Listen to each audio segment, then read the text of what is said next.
사도행전 12장은 참 가슴 아픈 이야기로 말씀을 시작합니다. 바로 야고보 사도의 순교인데요. 오늘 1절, 2절 말씀에 보면 그때 헤롯 왕이 손을 들어 교회 중에서 몇 사람을 해하려 하여 요한의 형제 야고보를 칼로 죽이니, 여기서 말씀에 나오는 헤롯은 정확하게는 헤롯 3세입니다.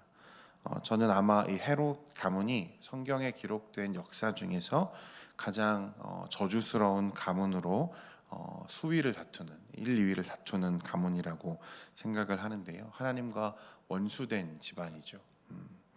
헤롯 1세, 그러니까 헤롯 대왕, 여러분들 헤롯 대왕으로 알고 계시는데, 아기 예수를 죽이려고 베들레헴에 있는 죄 없는 아이들, 그 아기들을 어떻게 하죠? 전부 몰살하는 아주 무시무시한 학살자가 이 헤롯 대왕이죠. 그리고 그 아버지의 피를 그대로 헤롯 2세가 물려받게 되는데, 이 헤롯 안디바라고 하는 사람은 딸 앞에서의 체면을 세우려고 당대 의인이었던 세례 요한의 목을 자른 사람이 헤롯 2세입니다. 그리고 이 아버지와 그 아들의 그 악행과 그 잔인함이 누구에게 이어지죠? 오늘 나오는 헤롯 3세, 헤롯 아그리빠에게 그대로 이제 이어지는 거예요.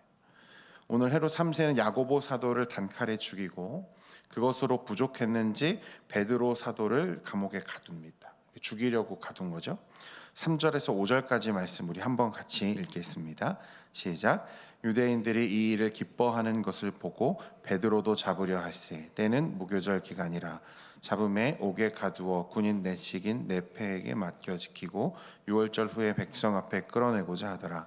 이에 베드로는 옥에 갇혔고 교회는, 그가 교회를 박해한 이유는요, 고작 유대인들에게 얻을 수 있는 지지와 인기 때문이었습니다. 그러니까 세상의 성공을 위해서라면 무슨 짓이라도 할 수 있고, 도덕적인 양심과 가책마저도 내던질 수 있는 이게 전형적인 어떤 세상의 성공주의자인 거죠.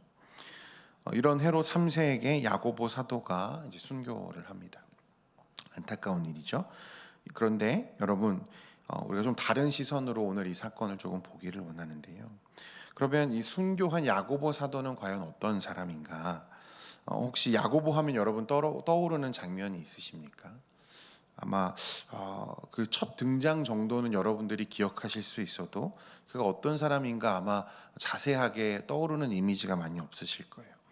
그가 형제 요한과 함께 있을 때 예수님이 그를 찾아오시고 말씀하시죠. 나를 따르라. 나를 따르라. 그 명령하시는 장면이 마태복음 4장의 내용인데, 그러자 그는 그 형제와 함께 즉시 자신이 가지고 있던 배와 아버지를 두고 주님을 따랐던 아주 용기 있고 결단이 있는 젊은이였습니다. 그런데 그 이후의 말씀들 보면 그 외에는 별다른 언급이 성경에 많이 없습니다. 어떻게 보면 야고보 사도는 동생 요한의 그늘에 가려서 빛을 보지 못한 형이었어요. 형제라고 해서 여러분 다 비슷한 건 아니잖아요. 그래서 어떤 때는 형이 동생보다 좀 못할 때도 있고, 그래서 동생이 형보다 더 주목받는 경우도 있는 거죠. 사도행전과 복음서 말씀에 보면 베드로와 함께 누구의 이름은, 동생 요한의 이름은 굉장히 자주 언급되고 굉장히 중요한 인물로 막 다뤄지고 있는데, 반면에서 야고보 사도는 사실 그 이름이 감춰져 있죠. 요한의 이름이 드러날 때마다 그 형제 야고보는 늘 감춰져 있는 것입니다.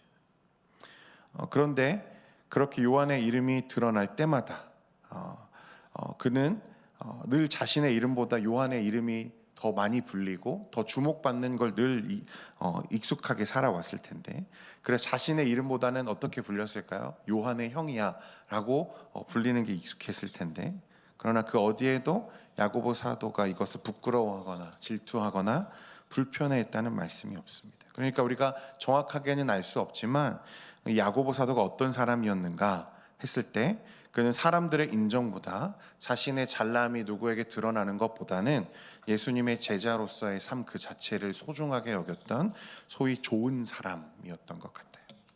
좋은 사람. 그래서 야고보는 드러나지 않게 주님을 섬기다가 그 중에 12사도 중 처음으로 순교의 자리에 앉는 이 영광을 그가 얻습니다.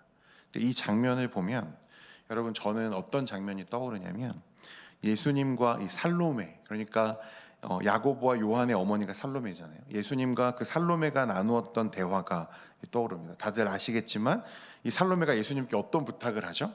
마태복음 20장 21절에 보면 예수께서 이르시되 무엇을 원하느냐 이르되 나의 이 두 아들을 주의 나라에서 하나는 주의 우편에 하나는 어디에? 주의 좌편에 앉게 명하여주. 예수님께서 뭐라고 대답하셨는지 굉장히 중요하거든요. 우리 22절, 23절 스크린 보시고 함께 같이 읽겠습니다. 시작. 예수께서 대답하여 이르시되 너희는 너희가 구하는 것을 알지 못하는도다. 내가 마시려는 잔을 너희가 마실 수 있느냐? 그들이 말하되 할 수 있나이다. 이르시되 너희가 과연 내 잔을 마시려니와 내 좌우편에 앉는 것은 내가 주는 것이 아니라 내 아버지께서 누구를 위하여 예비하셨든지 그들이. 그 어머니 살로메가 원했던 것은 사실 예수님이 말씀하시는 것과 달랐죠. 그죠? 그는 예수님이 예루살렘에 가서 저 로마를 정복할 사람들을 모으고 그 보좌에 앉았을 때 그 성공의 좌우편에 앉기를 원했지만, 분명 살로메가 원했던 성공과 영광은 아니었지만 그것과 비교할 수 없는 영광스러운 자리에 누가 지금 제일 먼저 앉고 있는 거죠? 야고보 사도가 앉고 있는 거예요. 예수 그리스도의 승리, 그 십자가 위에서만이 얻을 수 있는 최고의 영광. 하나님께 그 자신을 드리고 또 그 드림으로 더 많은 영혼에게 예수 십자가를 증거하는 위대한 사도로 가장 앞자리에 야고보 사도가 오늘 앉습니다. 이 야고보 사도를 시작으로 12사도가 전부 순교하며 자신을 드리잖아요. 베드로와 안드레와 시몬은 십자가에 달려 죽었고, 특히 베드로는 예수님과 같이 바르게 내가 십자가에 달릴 수 없다 고집해서 어떻게 매달렸다 하죠? 거꾸로 매달렸다. 이런 유명한 일화죠. 마태와 야고보는 칼에 죽었고, 작은 야고보는 토백혀서 죽임을 당하고, 유대는 화살에 맞아 죽었고, 빌립은 참수를 당했고, 도마는 창에 찔려 죽고, 바돌로메는 산채로 가죽이 벗겨져 죽었습니다. 요한도 죽을 뻔했으나 하나님이 그를 살리셔서 이 유배된 곳에서 요한복음과 말씀을 기록하고 그가 죽죠. 그러나 그 사도들 누구도 여러분 부끄럽게 죽은 사람이 없었습니다. 그렇죠? 그들은 하나님이 주시는 승리와 면류관을 향하여 망설임 없이 자기 자신을 하나님께 드리죠. 얼마나 영광스러운 승리입니까? 우리가 얼핏 보기에 헤롯이 그를 죽인 것처럼, 순교 당한 것처럼 얘기하지만 여러분, 그러나 하나님 나라의 관점에서는 그는 순교한 거죠. 당한 것이 아니라 하나님께서 그 자리로 그를 초청하시고 하나님이 그것을 허락하시는 거죠. 계시록 21장 14절에 보면 그 성의 성곽에는 12 기초석이 있고 그 위에는 어린 양의 12사도의 12 이름이 있더라 했습니다. 그들은 분명 예수님의 보좌 좌우에 앉아 있을 겁니다. 그렇죠? 말씀은 새 예루살렘 성곽에 머릿돌이 12개가 있는데 그 머릿돌 12개 하나하나에는 예수님의 12사도의 이름이 적혀 있다고 기록하죠. 예수님은 이 사도들과 그 순교 위에 초대 교회와 하나님의 나라 그 성이 세워졌음을 인정하시고 그들을 높이시는 거예요. 그는 주님이 주시는 잔을 마셨죠. 살로메가 물어봤을 때 예수님이 너희는 내가 마시는 잔을 이해하지 못한다, 알지 못하고 구한다 말씀하시지만 결국에 야고보 사도는 그 잔을, 주님이 주시는 잔을 마셨고 주님의 오른편에 앉는 영광을 그가 누립니다. 어떻게 보면 여러분, 기독교 역사는 피의 역사죠. 예수님은 우리의 죄를 위해 어떻게 하셨습니까? 십자가 위에서 아낌없이 그 피를 흘리시고 또 죽어주셨죠. 예수님을 진정 사랑한 사도들을 시작으로 제자들은 그 길을 위해 아낌없이 피를 흘려왔습니다. 우리 한국 기독교도 사실 여러분이 순교자의 피 위에 세워진 교회잖아요. 지난주에 우리 목사님 통해서도 우리가 이야기를 들었는데, 그런데요, 지금까지 기독교 역사를 살펴보면 복음 때문에 피 흘린 적이 없는 지역에는 사실 교회가 잘 세워지지 않았습니다. 그런 곳에는 교회가 잘 자라지 않죠. 이 피 흘림이 없는 기독교가 자란 적이 없다는 거예요. 한국 교회가 사실 가장 늦게 개화하고 복음을 받아들였음에도 불구하고 오늘날 같이 이렇게 교회가 하나님 앞에 영광스러운 부흥을 경험할 수 있었던 이유는 어떻게 보면 가장 먼저 순교의 피를 흘린 교회이기 때문일지도 모릅니다. 누군가는 한국 교회가 더 이상 희망이 없다, 설 곳이 없다, 절망적이다 이렇게 말하지만, 우리가 인구가 감소하는 것, 그리고 감소를 넘어서 인구가 이제 절벽을 향해 간다고 하는데 참 절망스러운 시대인 건 사실이죠. 그래서 교회에 사람들이 줄어가는 것은 막을 수 없는 흐름일지도 모릅니다. 하지만 여러분, 교회에 사람이 줄었다고 해서 주님이 실패하시는 건 아니죠. 사람이 줄었다고 해서 교회가 실패한 게 아니라는 거예요. 여러분, 복음이 없는 게 실패이지 사람이 줄어드는 것, 교회에 모이는 숫자가 줄어드는 게 실패가 아니라는 것입니다. 저는 한편으로 위기이지만 한국 교회에 저력이 있다고 믿습니다. 여러분, 우리는 순교의 DNA가 있거든요. 우리 신앙에는. 그래서 주님이 언젠가 우리 교회를 향해서, 성도들을 향해서 오늘 이 야고보 사도와 또 우리 믿음의 선배들이 걸어갔던 순교를 요청하는 그 순간이 오면 반드시 그 하나님의 부름에 응답하는 성도들이 한국 교회에 있을 거라고 믿습니다. 저와 여러분일 수도 있고 누구일지 모르지만 분명히 하나님이 원하시는 그 자리에 주님 제가 여기 있습니다 라고 말할 수 있는 성도들이 있다는 거죠. 아직 우리 한국 교회에, 또 우리 교회에요, 아낌없이 나를 드릴 수 있는 믿음의 사람들이 있습니다. 이름은 없어도 야고보 사도처럼 보이지 않는 곳에서 교회를 섬기고 그것을 위해서 기도하며 눈물 뿌리며 나의 물질과 나의 젊음과 나의 모든 것을 주님께 드렸던 우리 장로님들, 권사님들, 집사님들이 지금 이 자리에도 계시거든요. 교회는 여러분 절대로 무너지지 않습니다. 어떤 목사님이 그러시더라고요. 기독교인은 어떻게 살아야 할까도 분명히 고민해야 하지만 어떻게 죽을지를 더 많이 고민해야 한다. 여러분, 내가 언제 죽을지 모르죠. 하지만 잘 죽어야 한다는 생각은 우리가 반드시 품어야 한다고 믿습니다. 오늘 야고보 사도의 죽음, 어떻게 보면 너무 허망하게 그 자리에 간 것 같지만 오늘 이후의 말씀에도 우리가 확인하지만 그의 죽음이 더 큰 하나님의 나라를 위한 초석이 되는 것을 우리가 확인하게 됩니다. 그러므로 오늘 야고보 사도처럼 또 그 뒤를 이어서 주님께 나를 드렸던 이 사도들처럼, 제자들처럼 우리도 하나님 앞에 우리를 드릴 수 있는 순결한 믿음의 사람들 되기를 원합니다. 이제 야고보 사도의 죽음 이후에 베드로가 체포되었죠.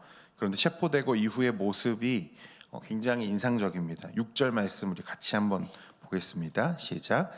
헤롯이 잡아내려고 하는 그 전날 밤에 베드로가 두 군인 틈에서 누워 자는데 파수꾼들이 문 밖에서 옥을 지키더니.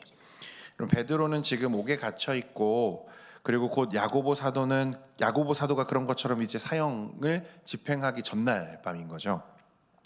그런데 여러분, 그러면 그런 상황이면 여러분 같으면 누워서 잠이 오겠습니까? 다음 날 이제 내가 죽게 될 것을 직감했겠죠. 당연히 그것을 위해 내가 여기 있다는 걸 알았을 거예요.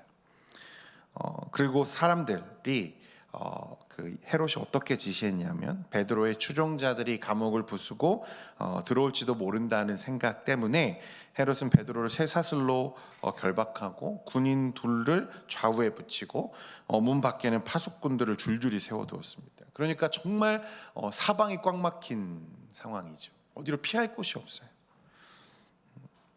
그런데 베드로는 어떻습니까? 천하태평이죠. 누워서 잠을 자고 있는 거예요. 저는 잠을 못 잘 것 같은데 얼마나 깊이 잤는지 여러분, 천사가 와서 어떻게 합니까? 그의 옆구리를 쳐서 깨워야 할 정도로 깊이 잠들어 있는 것을 봅니다. 여러분, 이 베드로 사도 안에 넘치는 평안이 느껴지십니까? 평안하죠. 그 안에 무엇으로도 흔들 수 없는 기쁨과 평강이 그 안에 있지 않고서는 결코 그렇게 태평하게 누워서 잠자지 못했을 겁니다. 물론 사람인데 어떻게 두려움이 없겠습니까? 그런데 그는 기도하며 하나님께 모든 염려를 맡기는 거예요. 하나님, 나의 생명이 나의 모든 인생이 주님께 있습니다. 주님, 나를 쓰십시오. 내가 주님께 나를 드립니다. 그리고 그런 베드로를 하나님이 감싸 안으시고 은혜로 그를 채우시는 거죠. 여러분, 우리도 이런 평안을 맛볼 수 있기를 원합니다.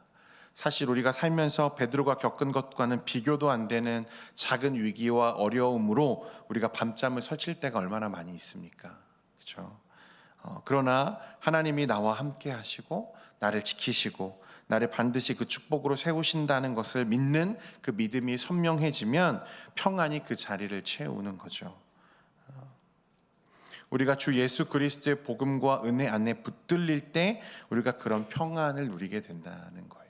세상에 상관없이 그 주위 환경이 어떤가와는 전혀 관계없이 그런 평안이 우리를 사로잡는 경험을 하게 되는 것입니다. 여러분, 이제 아시는 것처럼 성도들의 기도를 하나님이 들으시죠. 그리고 갇힌 베드로 사도에게 천사를 보내셔서 그를 구출하십니다.